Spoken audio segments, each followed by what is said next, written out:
तेव्हापासून शिवसेना कोणाची आहे हे रस्त्यावरचं शेंबडं पोर पण सांगेल. रात्रा पण ते शिंदे मिंदे आहेत कोण?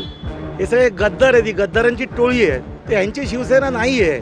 प्रामाणिकपणाने असंही वाटतं की कुठेतरी उद्धव साहेब आणि एकनाथ शिंदे साहेब हे एकत्र येण्याची या महाराष्ट्राला गरज आहे. आज BJPची निरंकुश सत्ता आहे. बाळासाहेबांनी शिवसेना सुरू केली आणि बाळासाहेबांबरोबर शिवसेना संपली. आता जे याच्या पुढे जे सगळे मांडतायत याच्या वगैरे हे सगळे स्वार्थाचं राजकारण आहे. जो तो आपला पक्ष कसा फायदा येईल त्या नेहमी ते वापरतात. 60 पैकी जर का 55 आमदार फुटत असतील तर ते फक्त पैशाच्या लोभाने फुटले का आणखीनही काही कारणं आहेत. इंटरनल गोष्टी बऱ्याच असू शकतात. BJPमध्ये पण सगळे लोक, काँग्रेसचे सगळे लोक आलेले आहेत, सत्ता बघूनच आलेले आहेत. नमस्कार, मी पूजा. लोकमतमध्ये तुमचं स्वागत आहे. शिवसेना कुणाची याचा खटला सध्या सुप्रीम कोर्टात सुरू आहे आणि युक्तिवाद सध्या ठाकरेंच्या बाजूने झाला आहे. शिंदेंच्या बाजूनेचा युक्तिवाद सुरू होणार आहे मंगळवारी. पण त्याआधी मुंबईकरांना नेमकं काय वाटतं? खरं तर शिवसेनेचा फैसला सुप्रीम कोर्टात सुरूच राहील. तो आणखीन किती महिने किती वर्ष चालू राहतो हे अजून आपल्याला माहिती नाही आहे. पण मुंबईकरांच्या मनात नेमकं काय आहे? त्यांच्या मते खरी शिवसेना कुणाची आहे? सुप्रीम कोर्टातील युक्तिवादाबद्दल त्यांची काय मतं आहेत हे आपण जाणून घेण्याचा प्रयत्न करूयात. सध्या इथे माझ्यासोबत दोन्ही बाजूचे खरं तर आपण समर्थक बोलू शकतो ते आहेत. त्यामुळे त्यांची नेमकी मतं काय आहेत ते आपण जाणून घेण्याचा प्रयत्न करूयात.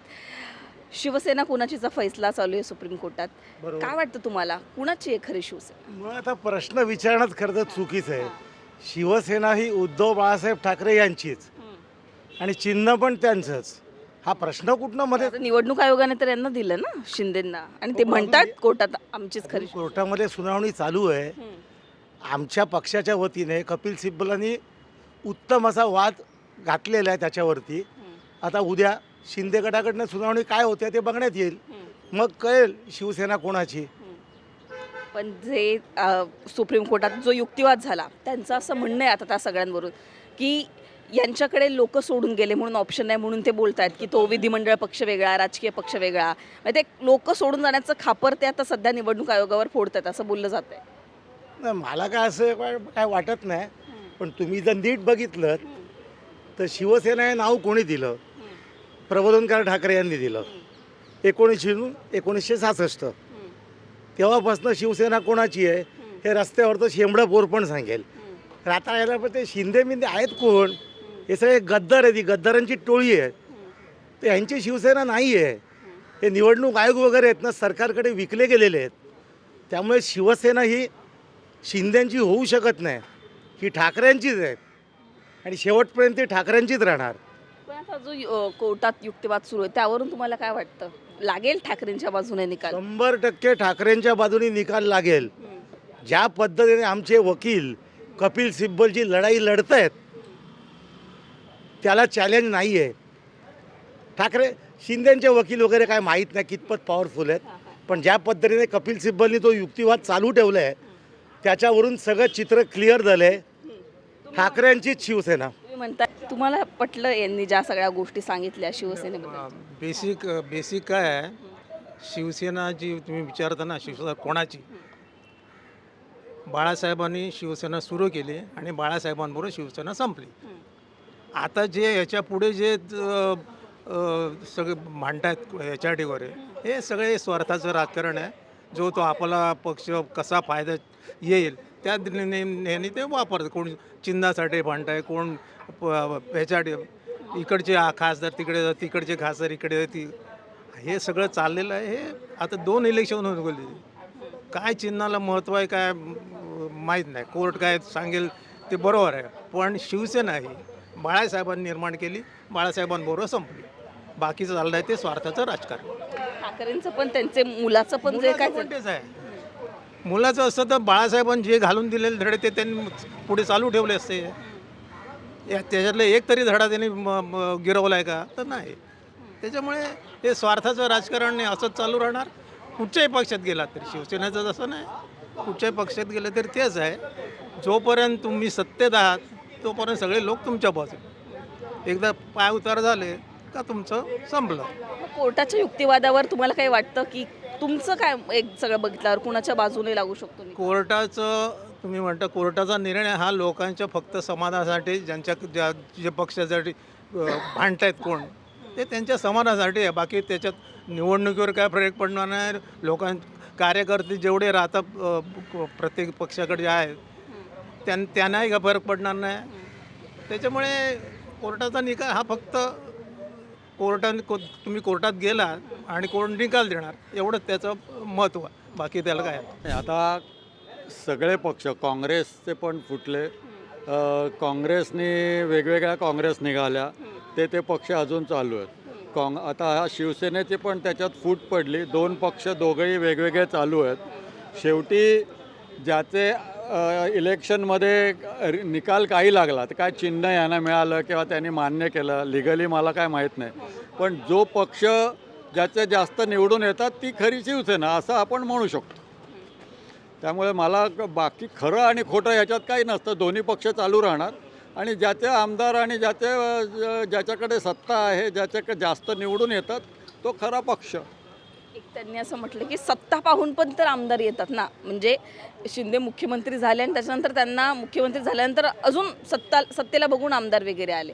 मग ते कसं ठरवलं? हे शिवसेनेचं कशाला हे उद्या ते का आज BJPमध्ये पण सगळे लोक काँग्रेसचे सगळे लोक आलेले आहेत. सत्ता बघूनच आलेले आहेत. उद्या काँग्रेसचा जर सत्ता दिसेल तर BJPच्या तिकडे गेले. त्यामुळे खरं BJP कोण आणि हे नाही दोन्ही पक्ष चालू राहणार.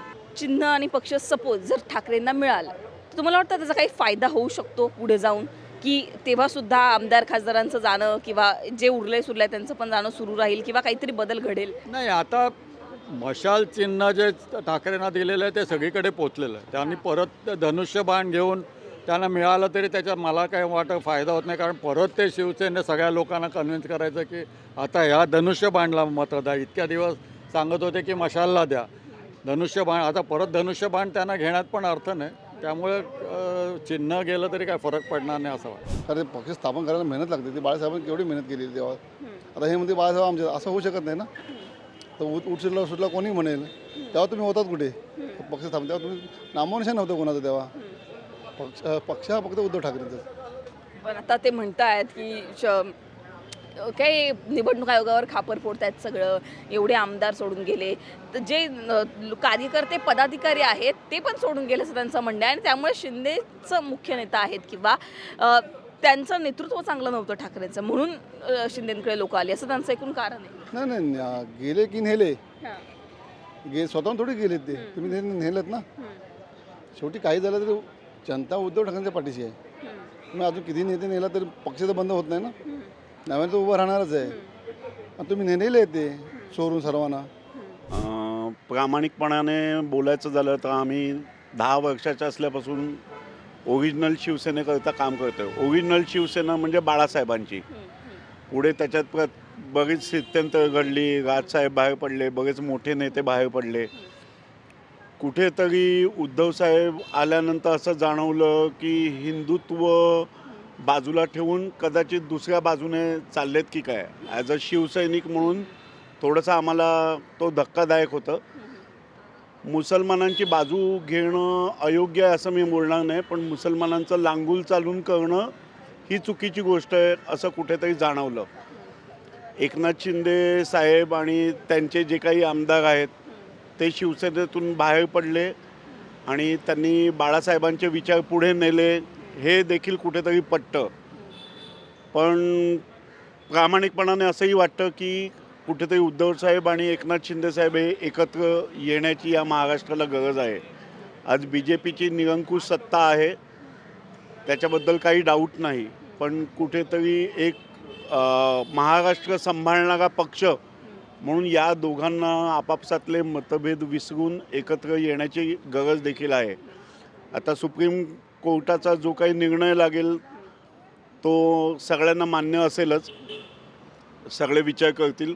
पण फक्त आमदार फुटले म्हणून एकनाथ शिंदेंची शिवसेना होईल का हा एक मोठा प्रश्न जसा आहे.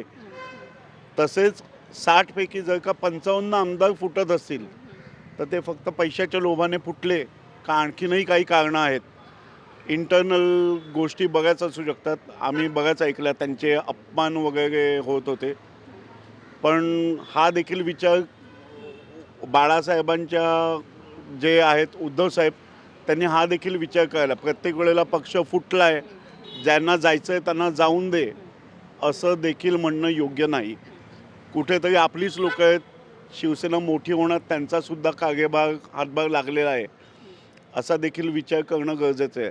आदित्यसाहेब पुढे येणारं चांगलं नेतृत्व असेल, त्याच्याबद्दल वाद नाही, पण कुठेतरी सर्वांना एकत्र घेऊन चालण्याची जी गरज आहे ती आहे. ठाकरे या नावाभोवती वलय आहे, पण जसं कुठची गोष्ट एखादी चांगली म्हणून फेमस झाली तर ते टिकवणं महत्त्वाचं आहे. केवळ माझं आडनाव आहे म्हणून मी वाटेल ते करायला मोकळं आहे हे देखील चुकीचं आहे.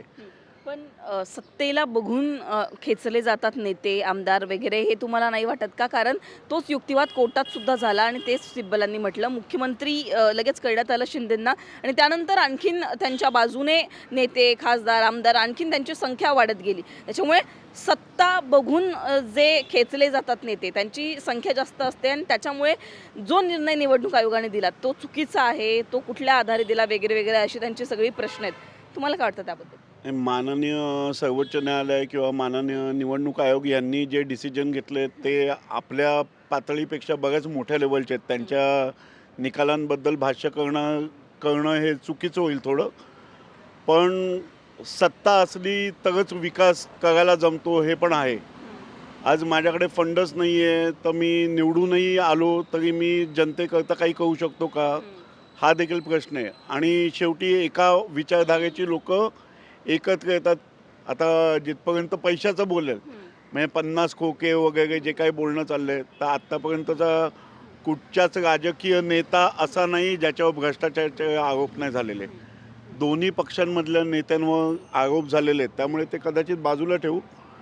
पण जनतेची कामं करायची असेल तर सत्ता पाहिजे. आणि जर का मला असं वाटतं की ठाकरेंच्या नावात जर खरोखर जादू असेल आणि त्यांनी जनतेची कामं निस्पृहपणे केली असतील तर जनता त्यांच्या मागे नक्की उभी राहील. या सगळ्या मुंबईकरांनी शिवसेना जी आहे ती आधीपासून बघितलेली आहे. बाळासाहेब ठाकरेंपासूनची शिवसेनेची बदलती रूपं बघितलेली आहेत. त्याच्यामुळे शिवसेनेबद्दल नेमकं त्यांना काय वाटतं हे जाणून घेणं महत्त्वाचं होतं. तुमची सुद्धा आणखीन काही मतं असतील ती कमेंटमध्ये सांगा. लोकमतला सबस्क्राईब केलं नसेल तर सबस्क्राईब करायला विसरू नका. कॅमेरा पर्सन हर्ष कांबळेसह पूजा सोनावणे, लोकमत.